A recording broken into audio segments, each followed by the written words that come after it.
and welcome back to another Candid Candy. I hope you guys like this series. I've had some really good feedback on it, so that's great. These are just ramblings that I have in my head that I want to get out, that I feel are important, or that you guys have asked me that I feel are important to talk about.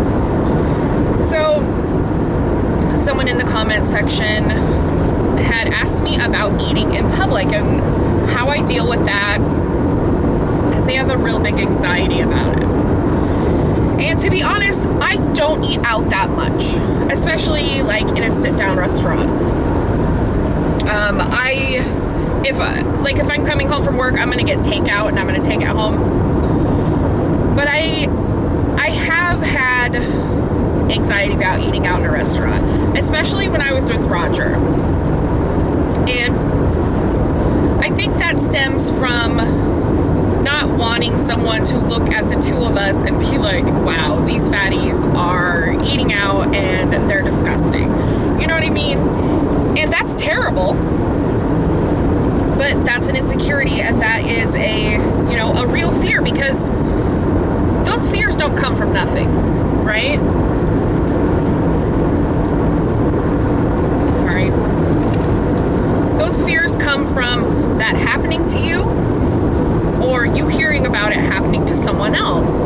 And so, those things do happen. There are hateful people in the world. You can't get away from that. Just like there's always going to be racist people, unfortunately. There's always going to be bigots. Unfortunately, those people are part of society. So anyway, one way that I used to deal with it is I would go to lunch and eat in a restaurant by myself. And this was back with my first boss, Larry, and him and I had multiple discussions about, addiction and how to lose weight and what we could do. Larry was this skinny little guy, walked 2 miles every morning before work, was really active, outside all the time, working really hard, really a thin guy, and he died from a heart attack. And it was really hard on me because I looked up to him, and he had talked to me about like how to help me lose weight and stuff, but we had also talked about food addiction. And one of the things that he talked to me about was, he said, a drug addict can stay away from drugs, an alcoholic can stay away from alcohol. They cannot buy it, they cannot go around it. Someone who is trying to quit smoking just doesn't buy cigarettes anymore, stays away from smokers. What can someone who is addicted to food do? You can't stay away from food. You need food to survive. And I've always remembered him saying that to me, and it always is in, the forefront of my mind that like, I have a food addiction. I love food. Food is comfort. Food is how I celebrate. Food is delicious. Food is how I cope with things. And it's not healthy. But I've also really changed the way I'm eating and what I keep in my house. And so what he told me to do, because we had talked about my fear of eating out, and I said, well, what can I do? He goes, go to a restaurant and eat by yourself. I was like, oh, hell no. I never do that. That's like going to the movies by yourself. I just can't. And he's like, you can do it. Take a book or a magazine or something like that and sit at a table by yourself. And then eventually don't take the magazine. And I started to do that. There's a couple restaurants near my work. And one of them is Subway and the other is Denny's. So those were the two restaurants that I would go to when I would have lunch by myself. I would get my food, sit at a table, and read a book, or go through my calendar, make things, pencil things in, or I would take a magazine and go through the magazine, or I would take like a puzzle book. I always kept like a Sudoku or some kind of book like that in my car. And at the time I was also getting like People or something like that. There was a weekly magazine I was getting. It was like a celebrity magazine or something. And so I would take that with me. And I would sit at Denny's and I would order my food and I would, look at my magazine. And then eventually I left the magazine in the car one day and I just kind of sat at the table and, took in my surroundings and noticed that people weren't really paying attention to me. And it's the thing with your arms, like you have this fear that people are looking at you or judging you when they're more focused on the people at their table. And it was funny because one day I was sitting there by myself and there was this African-American guy sitting by himself and he was like, "Hey, do you want to join me for lunch?" And I was like, no, that's okay. And he's like, "Come on, we're both by ourselves. We might as well, talk to each other." And so I was like, okay, all right. So I sat with him at the table and we just talked through lunch and had lunch together. And it was a really cool experience. And I got to know a new person and we ended up being like email buddies for a while. And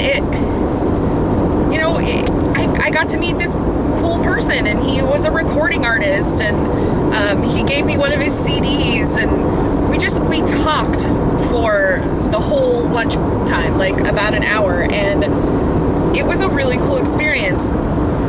Now I still don't eat out a lot, especially by myself, but it kind of eased my anxiety about eating in public.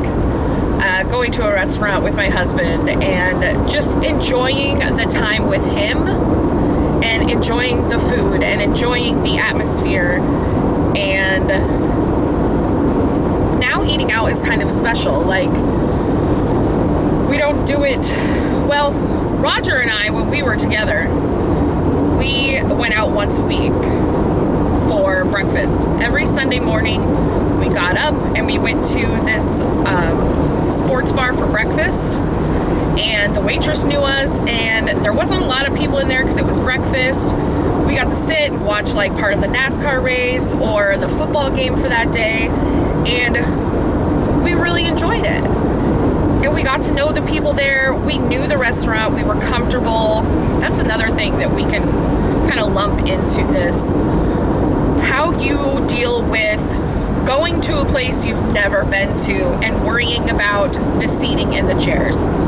So this is something that it's funny because I've like almost trained my family and my friends, and when they invite me to dinner at a new place, they'll be like, "There's tables, I checked," or "The chairs look good, I checked."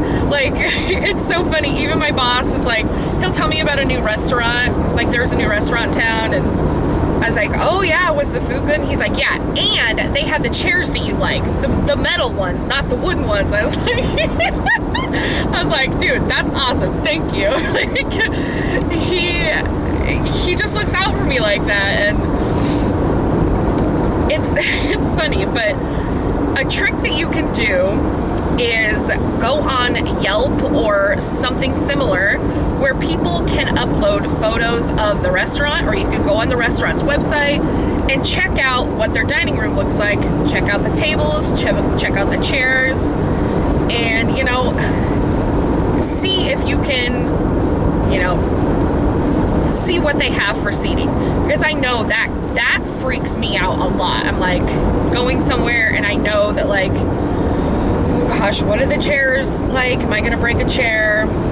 And we have this one restaurant in town that we like to go to sometimes. Like when my family comes down, they like to go there, and it's called Stuffy's. Well, they have these sturdy wooden chairs, but they're like a barrel chair, so they go all around you, and my hips can't take it. I can't sit for an entire meal in those chairs. And so I was like, "Hey, do you guys have different chairs?" And they do. They have a stack of non-arm chairs, and it can be embarrassing to ask for a non-armed chair, but if you're making reservations, you could call and say, "Hey, we need at least one chair with no arms."